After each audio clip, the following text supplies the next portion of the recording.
Yes, sir. We're back with Taberne Talks another week. So I always say every week it's a special one, right? It's like, it's my thing. This is a special one this week, and you're probably bored of hearing that, right? So, but this is a special one. I mean it this time, all right? We have another Rookie of the Year on. And, you know, we if you recap where we've been with the Rookies of the Year, every year we bring them on, and usually it's the week of them winning the award or the few weeks before or after that they won it. First it was Ron, and then we brought on Alex Frederick. Both of them, sharpshooters, young and hungry and ready to roll, right? So they came on here and they gave us everything that they could give us to tell us how they won that award and what they did, okay? So I got in touch with Frank Genzano. Shout out to Frank on who won this year, and he was super excited to say that Jamie Filippelli won. And I didn't know Jamie, right? I didn't even know his name. So if you didn't know his name and who he was, now you're going to know today who he is, how he won, what he's doing to win, and take it from there. So Jamie, thanks for coming on. Absolutely, Alex. It's an honor to be here. My first podcast. That's awesome. Be gentle. Of course. You say what you want, right? Cool. You do what you want. How did you start in the business? What we want to know. That's the key. So I am a creative, and my background is in theater. I'm a costume and clothing designer. Jeez. And this was always the trajectory at the end. So you not that it's the swan song, but right. But this was. I've always loved real estate, and so I knew that this was where I was going. My hands are not quite cooperating as much as they were when I was originally in the business that I was before. Okay. And so I reached out to a friend in Connecticut who hooked me up with somebody at Keller Williams in Connecticut who hooked me up with Keller Williams Power. And I went in for a career day, and Monique Perry, a good buddy, really made it comfortable for me to transition into real estate. They gave me the schooling. I paid for my licensing, and here I am. Next thing you know, I'm almost 3 years into the. So 3 years in, and you're not your typical Rookie of the Year, right? So and that's not even close,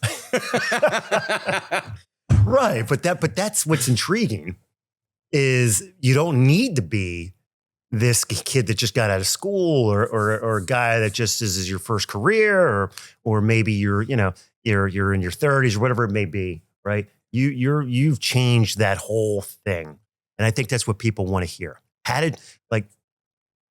What do you do to do that? You really have to have it in you, right? You got to be a hard worker to begin with. Yeah, you can't just become the Rookie of the Year 3 years into the business. Something's got to be there already. Yeah, absolutely. So did you have sales in you already? A little bit. One of my first careers was in the fashion industry. I worked for Giorgio Armani, and I've always loved style and creativity, and but I don't have a huge sales background. Okay. But I am absolutely a people person. Okay. I'm not a cold caller. I'll be the first to tell you that I hate making cold calls. Okay. I'm an open house guy, and like this, I thought I'd be a nervous wreck doing this. Yeah, but you're not. But the one-on-one, this is where I excel. Okay. And so okay. I just kind of felt like this was the place. It felt natural.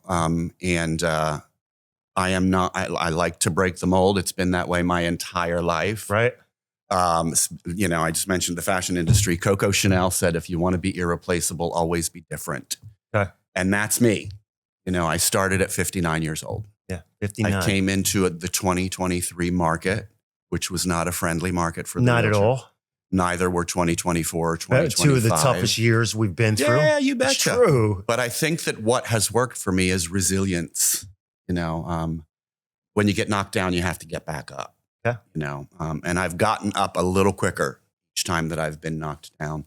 And I would also say authenticity. I have to be me. I've tried to fit myself into molds. I've compared myself to the Mike McCanns. Never going to be Mike McCann. Never going to be.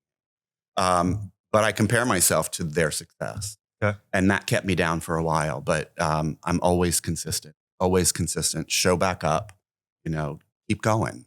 You're not going to win unless you play. Right. Is the bottom every line. day. Every single day. Right. And you're full time. And obviously. I'm full time. So you're all in. Yep. from morning to night, I'm sure. Absolutely. Right. I had Leah Smith on last week from Coldwell Banker. She's in Jersey. And, my key question to her was, how do these top producers do what they do? She said, it's just a grind. It's from morning to night, every day, like you said, and they don't stop. Absolutely. And you can dictate that as well. Like I do take an occasional 9 o'clock email or text, but not a lot. I need to let my client know what I'm willing to give them. And I will bend over backwards, for my clients because I am their advocate. I'm the one that does the heavy lifting. But I need to let them know at 8 o'clock, done. If you send me something, unless it's absolutely an emergency, and there aren't a lot of those, nobody's dying from real estate, Yeah, but why do they act like that? Because I let them think that they can, That's I get heart attacks on my phone every night at 9 o'clock. Absolutely. If I let them, of the world. If I say to them, I'll tell you, in the beginning, I said to people, I'm available all the time. Right. Yeah, not so much. Then they think that I'm available all the time. 2 a.m. They want to know, right, did we get the mortgage commitment? Right. What's going on? Yeah. So that's what I do. I get to choose that. Really. So you set your boundaries. Absolutely. Of, when I'm going to work and when I'm not going to work. Yeah, absolutely. And the weekends too, I'm sure. Weekends are our busiest. They are. Right. I'm an open house guy, and I already said to you this morning, I backed myself up, man. I can do 2 to 4 open houses a day on the weekends because that's my main lead gen. Back to back. Yeah, that's my lead gen model.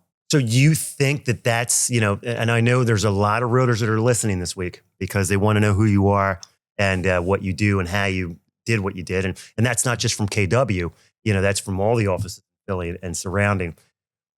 So you think open houses are the key right now to get some of these realtors to get going and get out there, get one-on-one with people instead of just trying to sit in their desks and cold call expireds and cold call just anybody in their neighborhood. Like it's getting out there and meeting these people one-on-one. I wouldn't say that it's not the thing. When I first started, I did a business planning session with Frank and Andrew Gismondi. Yep. And they both said to me, you have to have multiple plates spinning at the same time. And open houses were comfortable. Most people are not crazy about open houses. I love open houses. First of all, I'm getting into luxury. I want to get into luxury. I love the opportunity to be in any house. And I set up music and, get my little thing set up. I listened to a video. I watched a video from another agent at Mainline, basically talked about a kit to go into open houses. I can get in and set it up an open house in 10 minutes. And what consists of an open house kit? So everybody knows what is that? So, I do, I bring my music. So I have a little Wi-Fi speaker. I'm a paper guy. So I don't use Curb Hero. Like I said earlier, I'm not a technology guy. You're like me, man. I'm old too. I get you. Yeah, paper and pen, baby. Paper and pen. No, I hear you. So I put my little clipboard out there Sure. and my pens and my information and my cards. I have everything that I could need. Do you think that realtors don't like doing open houses because they're bored and that possibly no one shows up and you get a number of them in a row and they give up then and say, an open house is a waste of my time? Yeah, absolutely. The way that I look at that is that I get to use somebody else's house for my office. 2 hours, 3 hours. I do 4-hour open houses. On your laptop, absolutely, doing whatever you got to do. Absolutely. Yeah, the business never closes. I'm always working. So why not work in a beautiful house? Yeah, and do your work and get your stuff done. And then if somebody comes in, great. If they don't, then that's not, that's not something that you did. That's just what it is. Okay, so you're a big Philly guy, right? So your business is in Philly. Yeah. Right. And this is another key factor of why I brought him on. And a lot of the times the other rookies of the year that I brought on are Philly guys too. But Philly is different right now. It's I'm not going to say a tough market. I'm not allowed to say that. I was about to say it. And then here it is. I'm not allowed to. Right. So Philly is a different market. It's the best market in the country. Best market in the country. Right. I'm sorry. Yeah. Shout out to Philly because I live here too. All right. So it's a great market. Okay. But there's challenges. How about that? In the Philly market that I see, I hear from a lot of realtors. We have so many listings. We're flooded with listing docs. Help us find buyers because there's just nobody. Seems like there's nobody coming into the city. It seems like everybody's moving out of the city. Is that still going on? No, absolutely not. Okay. It's actually the complete opposite. What are you seeing? Philadelphia is is in the 10 top hottest markets in the country right now. We are actually, I checked this morning, we're at number 6. Really? And I'll tell you why that is. We're number 1 in price growth, which you would think would keep people away. Sure, because it's going up. Yeah, they can't afford it and all that. Right. On the opposite end of that, we have an in-migration that is happening in a big way. We've got people here from New York City, Washington, D.C., California, because of our prices. Even though we are growing in median home price, we're still cheaper than all those. And I think that what's going on is we're in an expansion. We're in a recovery expansion market, which means that we are coming back from low inventory in 2025. Now what's happening is it's spring market. We are getting a lot of homes, but those homes are flying off the market as well. They really are. If you go to the suburbs like Montgomery and Bucks County, the median days on market are like 32 to 36 days. You're kidding me. No. So stuff's flying off the market. I think it's just a matter of getting yourself in front of people. I have buyers from all over the place. I like the transplant market a lot because I get to introduce them to Philadelphia. Yeah. This year in Philadelphia, we're celebrating the 250th anniversary of the United States. Yeah. There's a lot going on in Philadelphia this year. And so it's good to know those things. It's good to know your market, your amenities, your neighborhoods, et cetera. And I think that I don't find it a hard market. I came in 2023. This is cake for me. Right. I'm already closing business. That's why I love guys like this, right? Because they're not the kind of guys that were, in 2020 when the deals were falling from the sky, which they were. Jealous of that. I'd like to be back at that. All right. Sure. I would like to live 1 week of that again. That's right. Yeah. It was fun, but it was crazy, but fun. Yeah. But they were falling from the sky because the rates were 2%. Right. Now that's not happening, but it is happening for guys like you. It is. Right. Yeah. So, but I'm sure that you see the majority are not, it's not happening for. Yeah. Do you think that's just a work ethic problem? Or do you think that that's truly, they just are slow? Is it the luck of the draw? Or is it truly that they're just not putting the work in? Yeah. I don't want to pass judgment on any realtor in the market. I don't want to put anybody. I'm not trying to put anybody down. Don't get me fighting with everybody, Alex. I think, you know what it is? I think that people want to hear, why can't I do it? I think it's why am I not doing the numbers? I'm good. Yeah. I talk to people. I make phone calls. I break and then here it is. This guy's crushing it. And I don't understand why I'm not. Yeah. I'm going to tell you. Last year, I was playing realtor. I was playing real estate agent, just kind of bopping through life. Well, you look good doing playing real estate agent. That was great. It's worked for me. It's the fashion background, I would say.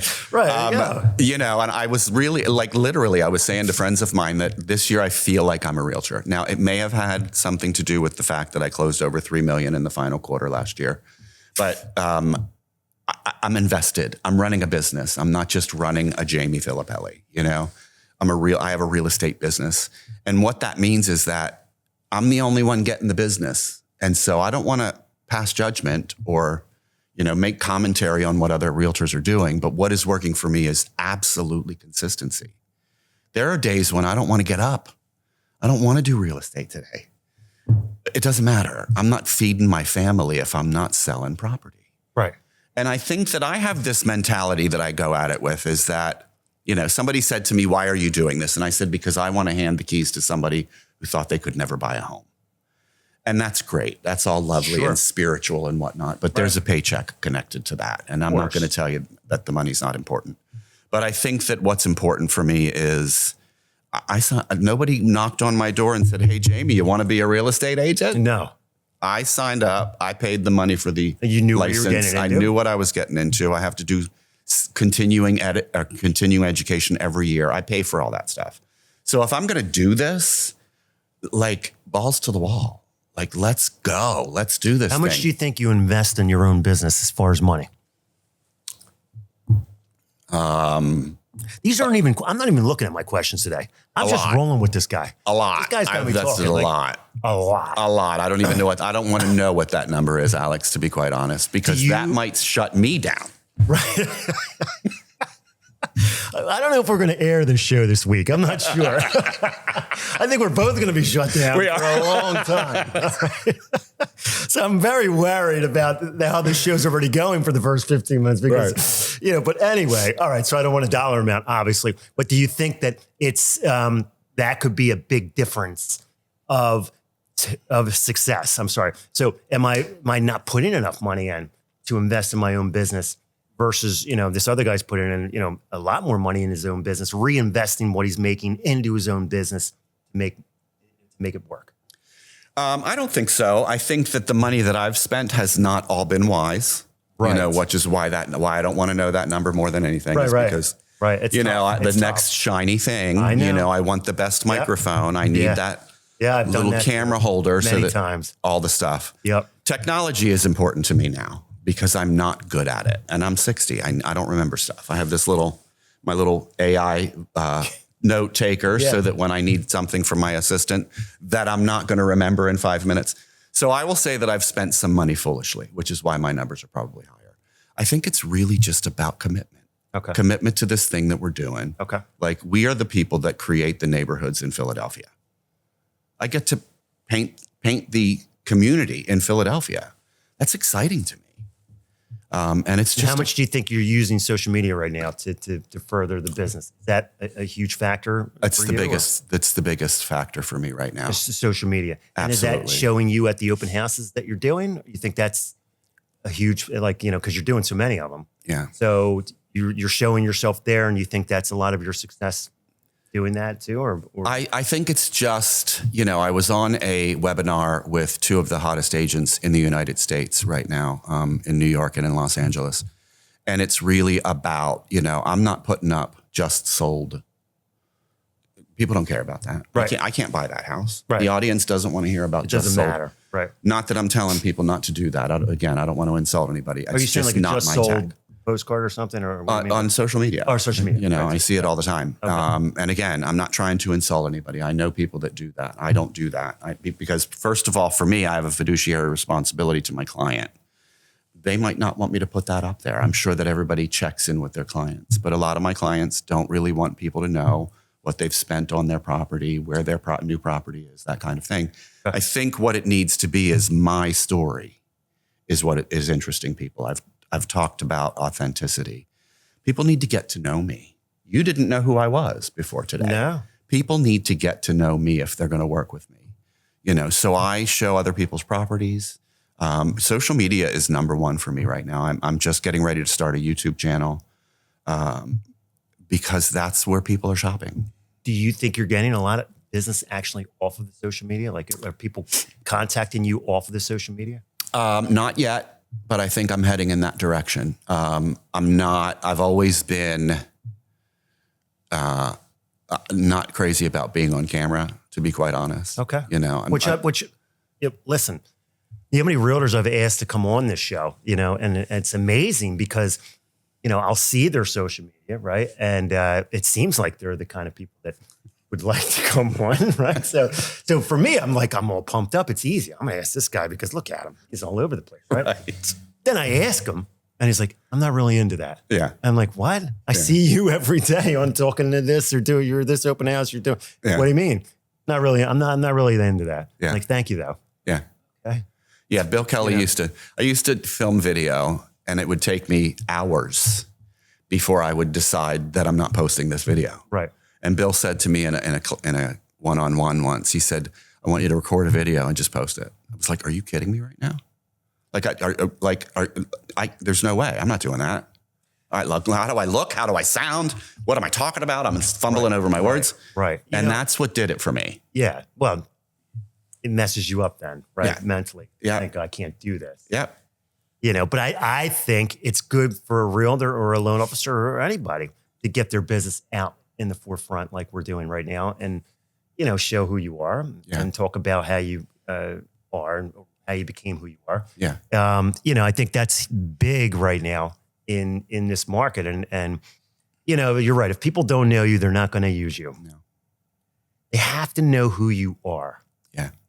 Yeah. Big time. Yeah. I'm getting in a relationship with every client that I work with. It's a relationship. I'm not jumping into a relationship with anybody. Yeah.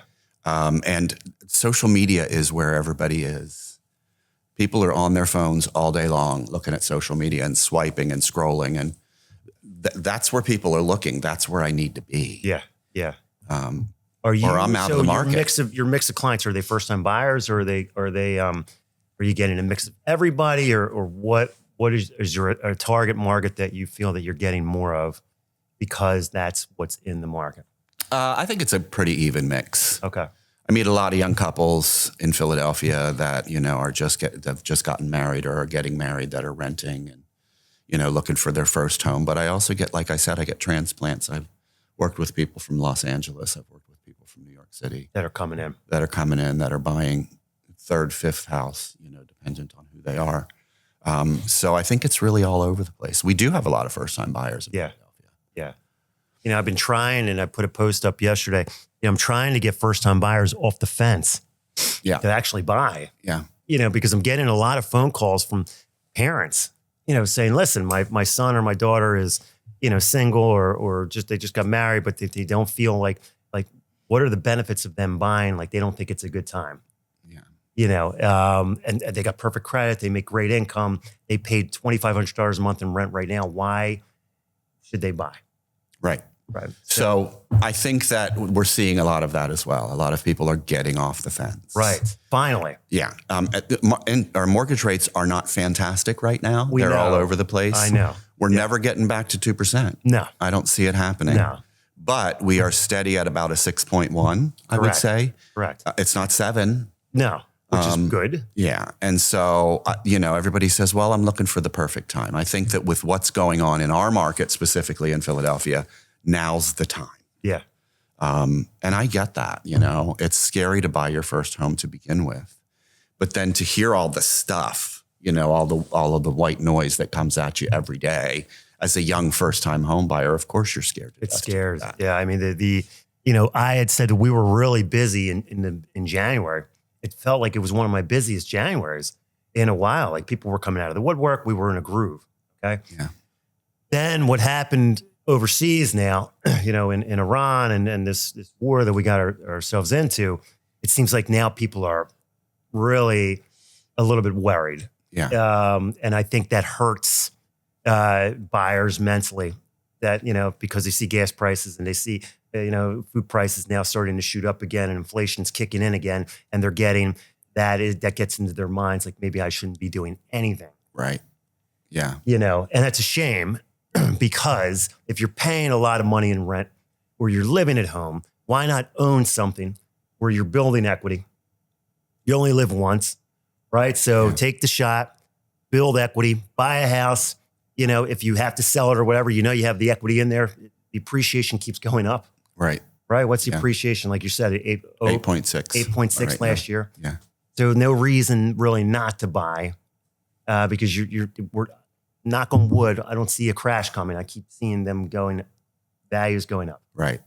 Absolutely. And that's, you and I are not young guys. No. We're not looking at first houses. No.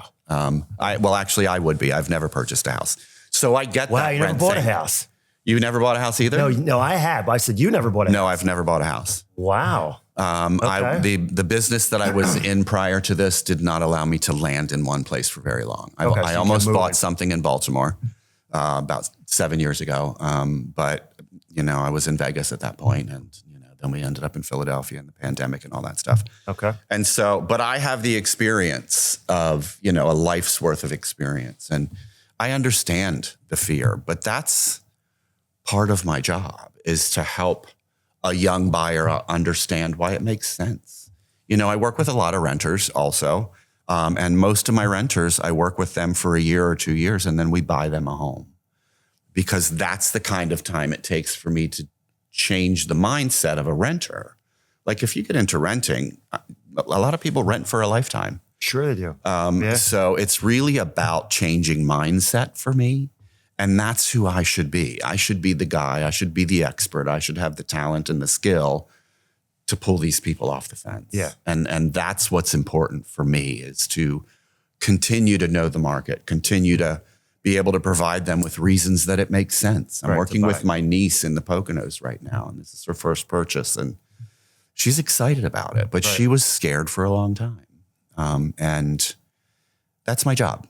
That I really take that on a personal and professional level, that, you know, if they're afraid, then, you know, I'm not telling them the right stuff. I'm not helping them with the right information. Are you doing rentals too? Or I am. Okay. You seen a lot of rentals in Philly also that are being done, or? Yeah. I forget what the percentage is there. We're in the top market, top 10 in rentals as well. I think it's just, you could make a living off of that. You really could, depending on how much work you're willing to put in. You know, I've worked with people for a really long time on a rental. And if you look at the numbers, you know, that doesn't seem to be fiscally responsible for a realtor. Right. But I do it all. I mean, again, I signed up. You wind up making $1 an hour.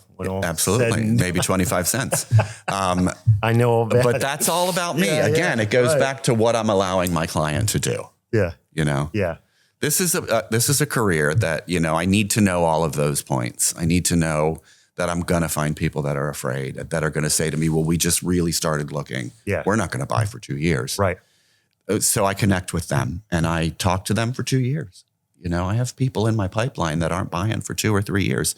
I've got a woman who is putting me into her estate, that when she dies, I'm the one that's selling her house. That's a long time off. Right. But it's also, it's quite a compliment. Yeah. You know, that somebody you have that person waiting to use you. And she trusts me. Right. Like I said, it's a relationship. And that's the same deal with young buyers who are afraid. We're getting into a relationship. Yeah. I need to bring my 100% to that relationship. Right. Maybe help them over that hump. Right. Right. All right. So let's change speed a little bit here. Give us some mistakes that you think you should have avoided over the last 3 years since you've been in the business. Obviously, you've made more success than mistakes, because you wouldn't be the rookie of the year if you didn't do things right. But I'm sure you made some mistakes, you know, so. Okay, here we go. Here we go. We're talking about the mistakes. Yeah, right. So what we're trying to figure out is what to avoid, or what do you think a realtor should avoid, and if they're achieving or wanting to achieve what you've achieved over the last 3 years. So I think that probably my largest mistake is my largest mistakes have been in the same arena. I'm not a huge listing guy. That's my concentration for 2026. And you think that's a mistake right off the bat? No, I think the way that I went at it when I decided to do listings was a mistake. Okay. You know, I'm not knowing a lot in the productivity coaching program. And a buyer or a seller says to me, I want to list this property for this ridiculously large amount. And I say, okay. Yeah. Let's go. Yeah, you just went into it. Just went into it. Because you were just happy to get it. I did. I was. And I did the comps. Let's say I played the comps to match up to what that seller wanted to sell for. And I'm like, oh, well, this makes perfect sense. Let's list this 6-unit condo building for $6 million. Right. Why not? And it stays on the market for a year. You know, we redo our contract for 5 times. Yeah. And finally it gets to a point where he says, I think I'm good. I think I'm going to move on, you know. And you lose. I lose that listing. And, you know, huge mistake, because I did not provide my client with what I promised them, which is the biggest thing that I take from that. But it's also a learning opportunity. Right. My first listing was a 6-unit condo building. I had no clue what I didn't. That's a tough one. I wasn't supposed to be in that arena at that point. It was too much at one time. It was too much at one time. And I was renting them as well. And so I think I just bit off more than I could chew. So realtors jumping into too much at one time, or too much in the beginning of their career, it could be a huge mistake, because then you don't know what you're doing. Right. Without the knowledge required. Without the knowledge, right. Or the confidence in, you know, I've done it since then. I've taken on smaller properties that, you know, comparative market analysis. I can play those numbers so that they match the number that I want them to come in at. Yeah. You know, and so I really have to be aware of not just the comps. I need to be aware of the market trends. Like, what is the market asking for right now? And really look at those things before I even look at those numbers, because I've done it more than once. That's the biggest mistake for me, is thinking that I know more than I do. Or not going to them, because at Keller Williams, we have some of the greatest realtors in Philadelphia. Sure. And they're right there for me. You know, I can ask them a question and say, hey, what do you think this looks like? But I'm afraid of that. You know, I'm a brand new Right, agent. so you don't want to come off as asking something that I should know. maybe you should know. Right. I get it. I mean, it's right. But that's a big expectation, you know, 6 months in, I'm afraid to ask a question. Yeah, which I don't think you should be. Yeah, 6 months in. I agree. I think that's all in your head. Yeah. You know, at 6 months. I mean, you know, I have loan officers that started, they were asking me stuff after 2 years. Right.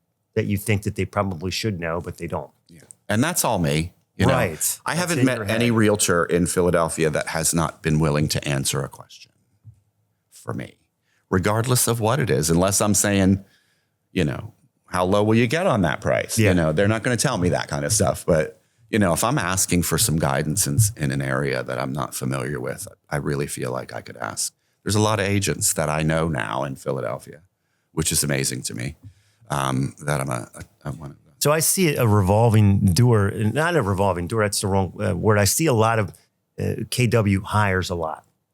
Every Wednesday, I see a post on their thing that says it's, you know, they hired 6 more people. You know, it seems like it's a post that they put up every week, and it's 5 or 6 more agents.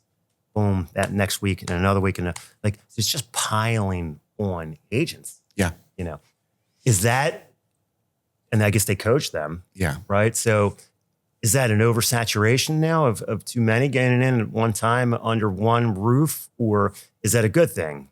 You know, to get more people into the business and show that the business is strong. You know, it's, you know, for you, I guess you're doing your thing and it doesn't matter. Right. But as a new agent coming in, you know, is that like, oh, well, this is just, you know, another body being thrown in or another person being on the front line? You know, now we got, you know, 60 agents trying to vie for this one house versus we only had 4. Right. Well, I don't know what the numbers are as far as the number of people that stay. Yeah. Right. You know, I think that that's the big deal is that, you know, if somebody wants to get, right. Yeah. They get into this and they find out that it's not the glamorous position that they thought it was going to be, you know. Right. I'm covered in dirt and a clean out on the property. That is not glamorous at all. No. And so I just think that we want to keep the market. We want to keep availability of agents that are going to commit to this thing that we do. And yeah, we do have a lot of agents that want to come to Keller Williams. We're the best brokerage in Philadelphia as far as I'm concerned. Oh yeah, they're you know, the biggest. Yeah, no and so I think that we're just looking to keep agents available to the clients that we serve. Okay. I really think is what that is. And Okay. you know, I came in with a group of agents into the PC program. It was a large group. I think that there were consistently 25 people on our meetings in the morning with productivity coaching.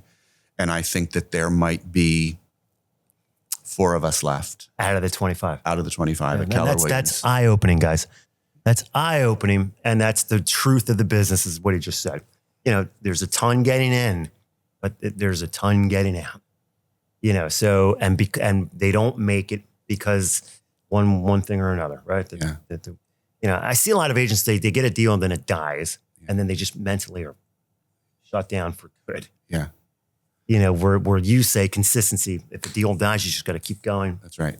To the next. Yeah. And I'll be honest with you. I was emotionally attached to some of my deals. I'm sure. You know, when that condo building was out of my hands, it was all about how horrible a job I did. That's an ego shot. It is. And I was emotionally attached. And I had to learn that. You know, Bill said to me, you can't be emotionally attached to these things.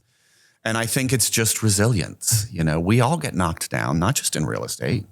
Life knocks us down. Yeah. You know, we're being knocked down right now. If you look around. Oh, yeah. You got to be resilient or you can't crawl under a rock. You can't exist like that. You know? And it's really about, you have to get back up. You know, if this is what you want to do it. Yeah. So every rookie of the year I have on, I always ask them, what's the morning routine? Are you doing 100 push-ups and drinking eggs out of a glass straight up? And are you? I am not Rocky. I am not running the steps. You know, Radaram was. He was drinking eggs out of a glass and running 20 miles and boxing and doing all this other stuff. He's a beast. Yeah, he's a beast. I'm an old dude. Yeah, no, I hear you. So what's the morning routine? Yeah, what are we doing? Are we jacked up? Are we half dead? Are we jacked up in the afternoon maybe? And we do a little some type of training Is it a meditation thing with you? Like what is it? So I'm a pretty spiritual guy. I get up in the morning and I do some readings and some prayers and some meditation, just to kind of get myself centered. Because if I don't, I'm the Tasmanian devil when I leave my house, and we don't want that. Right. And then I just get to work. I have an assistant. I meet with him in the morning to decide usually Monday mornings specifically, to decide what we're going to do for the week. And then I just get at it. There's always a list of things that need to be done first. Am I in a transaction? Am I working with clients that we're talking about putting in an offer that we haven't decided on yet? So I do those priority things first. And then it's different on each day. I do lead gen.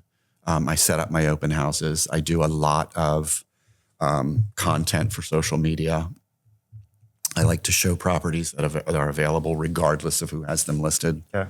So it looks, that morning piece is important for me. The meditation and the prayers and things like that before you go out. I have to come correct, basically, into this thing, because I could get knocked down first thing in the morning. Oh yeah. You just don't know. Oh yeah. And so I need to put on my bulletproof vest, and that's kind of how I do that in the morning.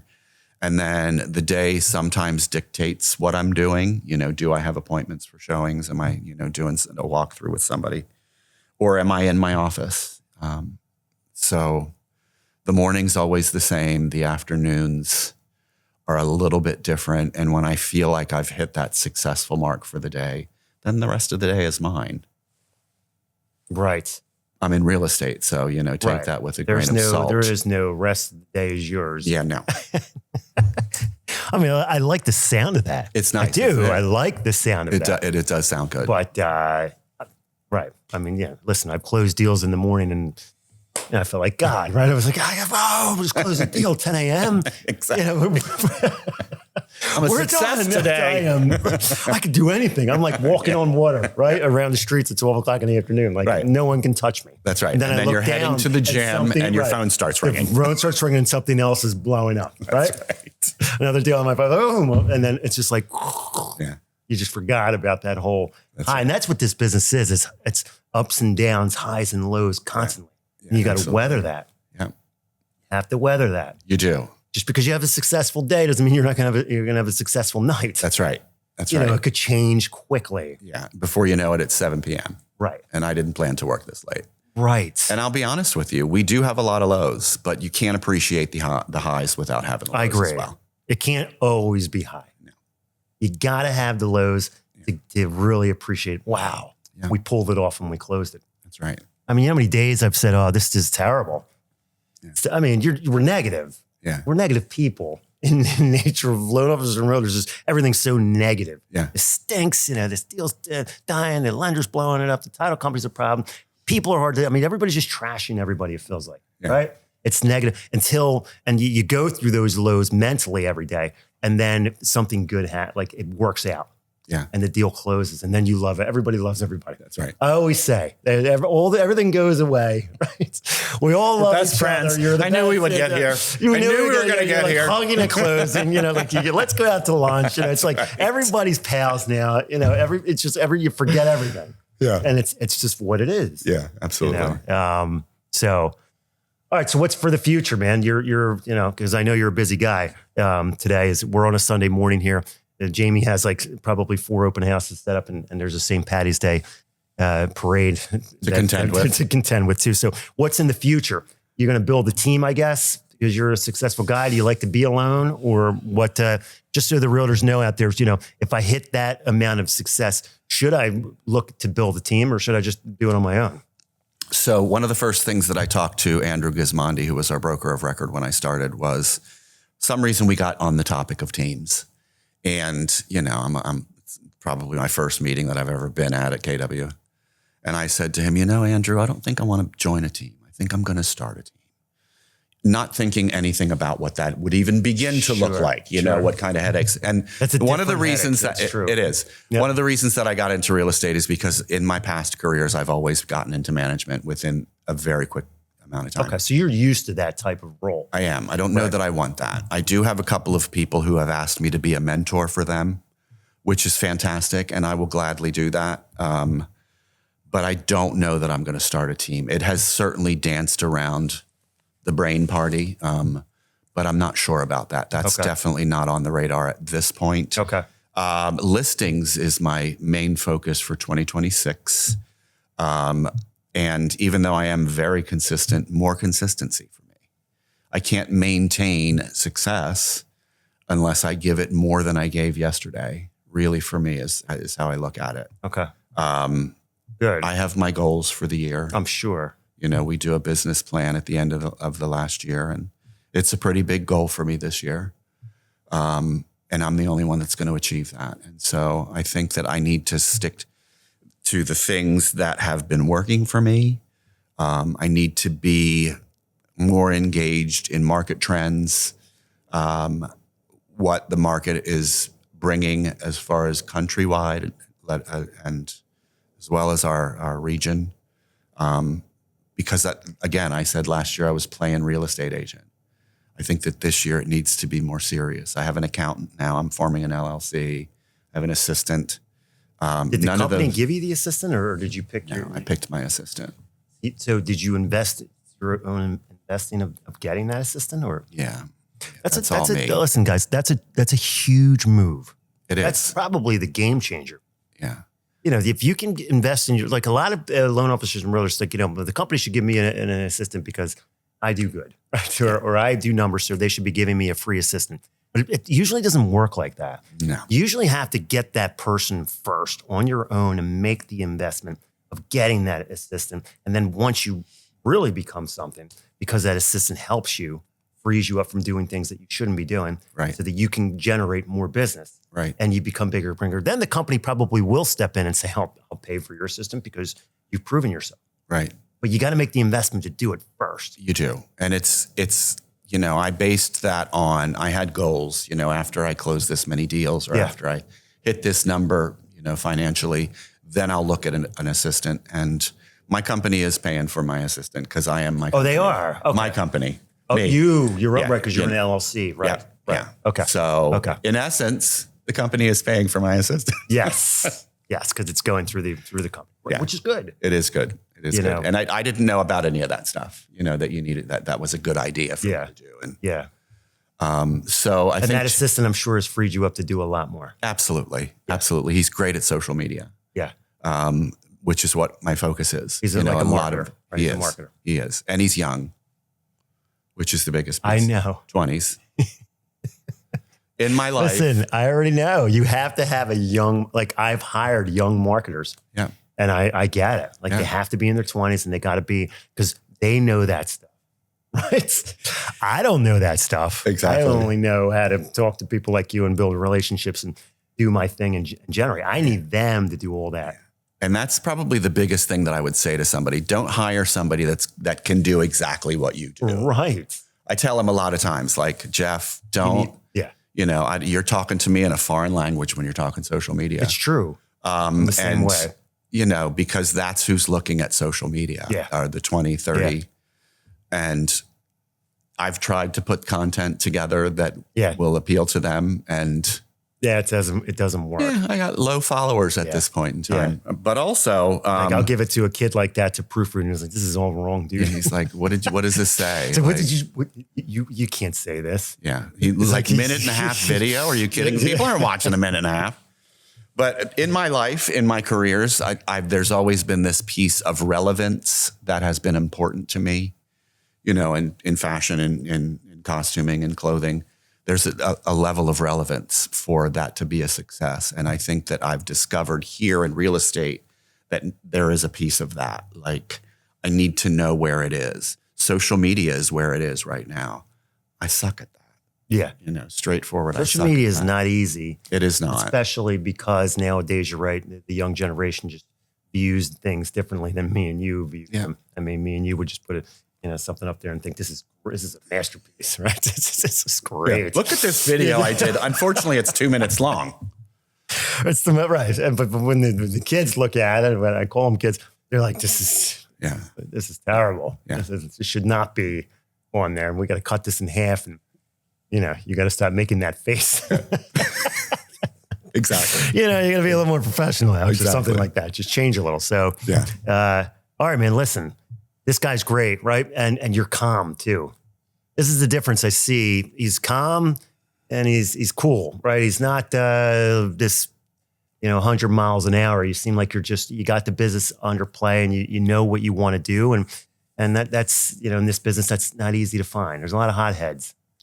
Yeah. A lot of, everybody's going to take on the world. Yeah. Right. And absolutely. I think you got to be level-headed. Right. And cool. Yeah. And I think that a roadmap is important. You talked about, I have plans. If a friend of mine, mentor of mine a long time ago, who's no longer with us, said to me, we were talking about, I guess, warring religions, we'll say. And he was saying, Jamie, if you're flying over Chicago and you look down at Chicago, you'll notice that there are a lot of roads that lead to Chicago. Yeah. And if Chicago is your destination, all that really matters is that you're on one of those roads. Doesn't have to be the same road that I'm on. Right. Just get there. Yeah. So if Chicago is my destination, I absolutely must have a roadmap, which is what I've done from the beginning, is to map out, this is the goal for this, and then I can do that. Once I get to this point, I can get an assistant. Once I get to this point, I can buy some leads. I think a lot of realtors, and not only realtors, loan officers too, we don't have that structure. We just go about our day and wing it. Right? Yeah. They go into the day and they wing it. And I've been there too, guys. I've done it. Right? It's just like you go into the day and so it hits you as it hits you. Yeah. And then if there's nothing to do, then there's nothing to do. And if we're busy, we're busy. Yeah. And if we're not, we're not. Yeah. And let's just do this today. And let's start something over here that we shouldn't even be starting. Exactly. Yeah. Let's start this. Like, you gotta get that plan down and that structure of what we're doing every day. Right. And then you back into it. You know what I mean? Like, if this is my goal for this, what happens here? Yeah. To get there. Yeah. Because if I'm just flying at my day willy-nilly and I get knocked down, I'm not getting back up because I don't have a plan. Right. There's nothing for me to strive for if I don't have a plan. I'm not getting back up. I'm telling you right now. I'm just going to stay down here because I got knocked down. I don't even know where I'm going. So why you had go? No plans that day anyway. Exactly. Right. I love it. So another show down here, but this guy's great.